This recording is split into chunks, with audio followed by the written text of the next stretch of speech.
ምዕራፍ 32 የሮቤልና የጋድ ልጆችም እጅግ ብዙ እንስሶች ነበሯቸው። እነሆም የኢያዜር ምድርና የገለዓድ ምድር ለእንስሶች የተመቸ ስፍራ እንደነበረ ባዩ ጊዜ የጋድና የሮቤል ልጆች መጥተው ሙሴንና ካህኑን አልዓዛርን የማኅበሩንም አለቆች እንዲህ ብለው ተናገሯቸው። እግዚአብሔር በእስራኤል ማኅበር ፊት የመታው ምድር አጣሮት፣ ዲቦን፣ ኢያዜር፣ ነምራ፣ ሐሴቦን፣ ኤልያሊ፣ ሴባማ፣ ናባው፣ ባያን ለእንስሶች የተመቸ ምድር ነው። ለእኛም ለባሪያዎችህ እንስሶች አሉን። እኛስ በአንተ ዘንድ ሞገስ አግኝተን እንደሆነ ይህን ምድር ለባሪያዎችህ ርስት አድርገህ ስጠን፣ ወደ ዮርዳኖስ ማዶ አታሻግረን። ሙሴም ለጋድና ለሮቤል ልጆች አላቸው፣ ወንድሞቻችሁ ወደ ጦርነት ሲሄዱ እናንተ በዚህ ትቀመጣላችሁን? እግዚአብሔር ወደሚሰጣቸው ምድር እንዳይሻገሩ የእስራኤልን ልጆች ልብ ለምን ታደክማላችሁ? ምድሪቱን ይሰልሉ ዘንድ ከቃዴስ በርኔ በሰደድኋቸው ጊዜ አባቶቻችሁ እንዲህ አደረጉ። ወደ ኤሽኮልም ሸለቆ በሄዱ ጊዜ ምድሪቱንም ባዩ ጊዜ እግዚአብሔር ወደ ሰጣቸው ምድር እንዳይገቡ የእስራኤልን ልጆች ልብ አደከሙ። በዚያም ቀን የእግዚአብሔር ቁጣ ነደደ።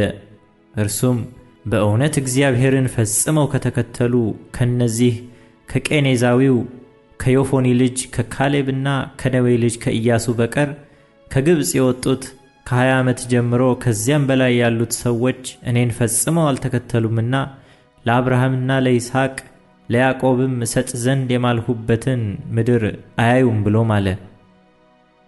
የእግዚአብሔርም ቁጣ በእስራኤል ላይ ጸና፣ በእግዚአብሔርም ፊት ክፉ አደረገ። ትውልድ ሁሉ እስኪጠፋ ድረስ 40 ዓመት በምድረ በዳ ውስጥ አቅበዘበዛቸው። እነሆም የእግዚአብሔርን መዓት በእስራኤል ላይ አብዝታችሁ ትጨምሩ ዘንድ እናንተ የኃጢአተኞች ትውልድ በአባቶቻችሁ ፋንታ አቆማችኋል። እርሱን ከመከተል ብትመለሱ እርሱ ሕዝቡን በምድረ በዳ ደግሞ ይተዋል፣ ይህንንም ሕዝብ ሁሉ ታጠፋላችሁ።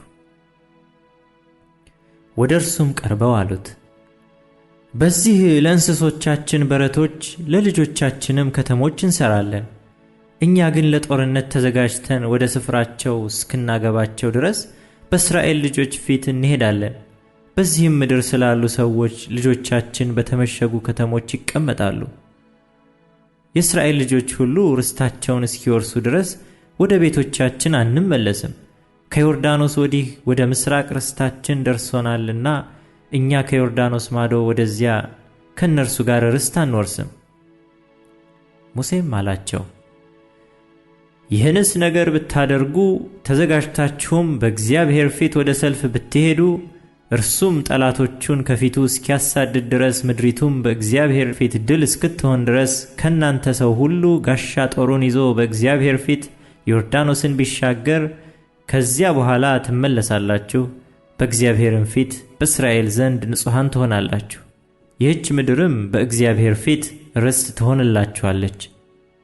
እናንተ ግን እንዲህ ባታደርጉ እነሆ እግዚአብሔርን ትበድላላችሁ፣ ኃጢአታችሁም እንዲያገኛችሁ እወቁ። ለልጆቻችሁ ከተሞች ለበጎቻችሁም በረቶች ስሩ፣ ከአፋችሁም የወጣውን ነገር አድርጉ። የጋድና የሮቤልም ልጆች ሙሴን እንዲህ ብለው ተናገሩት፣ እኛ ባሪያዎችህ ጌታችን እንዳዘዘን እናደርጋለን። ልጆቻችን፣ ሚስቶቻችንም፣ መንጎቻችንም እንስሶቻችንም ሁሉ በዚያ በገለዓድ ከተሞች ይሆናሉ። እኛ ባሪያዎችህ ግን ሁላችን ጋሻ ጦራችንን ይዘን በእግዚአብሔር ፊት ጌታችን እንደተናገረ ወደ ጦርነት እንሄዳለን። ሙሴም ካህኑን አልዓዛርን የነዌንም ልጅ ኢያሱን የእስራኤልንም ልጆች ነገድ አለቆች ስለ እነርሱ አዘዘ። ሙሴም የጋድና የሮቤል ልጆች ሁላቸው ጋሻ ጦራቸውን ይዘው ከእናንተ ጋር በእግዚአብሔር ፊት ዮርዳኖስን ቢሻገሩ ምድሪቱንም ድል ብትነሱ የገለዓድን ምድር ርስት አድርጋችሁ ትሰጧቸዋላችሁ። ጋሻ ጦራቸውን ይዘው ከእናንተ ጋር ባይሻገሩ ግን ከከነዓን ምድር በእናንተ መካከል ርስታቸውን ይወርሳሉ አላቸው። የጋድና የሮቤልም ልጆች መልሰው እግዚአብሔር ለእኛ ለባሪያዎችህ እንደተናገረ እንዲሁ እናደርጋለን። ጋሻ ጦራችንን ይዘን በእግዚአብሔር ፊት ወደ ከነዓን ምድር እንሻገራለን።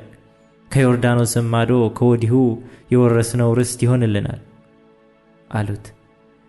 ሙሴም ለጋድና ለሮቤል ልጆች ለዮሴፍም ልጅ ለምናሴ ነገድ እኩሌታ የአሞራውያንን ንጉሥ የሴዎንን ግዛት የባሳንንም ንጉሥ የዐግን ግዛት ምድሪቱንና በዙሪያዋ ያሉትን ከተሞች ሰጣቸው። የጋድም ልጆች ዲቦንን፣ አጣሮትን፣ አሮኤርን፣ አጥሮትሽፋንን፣ ኢያዜርን፣ ዮግብሃን፣ ቤትነምራን፣ ቤትሐራንን የተመሸጉ ከተሞች አድርገው ሠሩ። የበጎች በረቶችንም ሠሩ።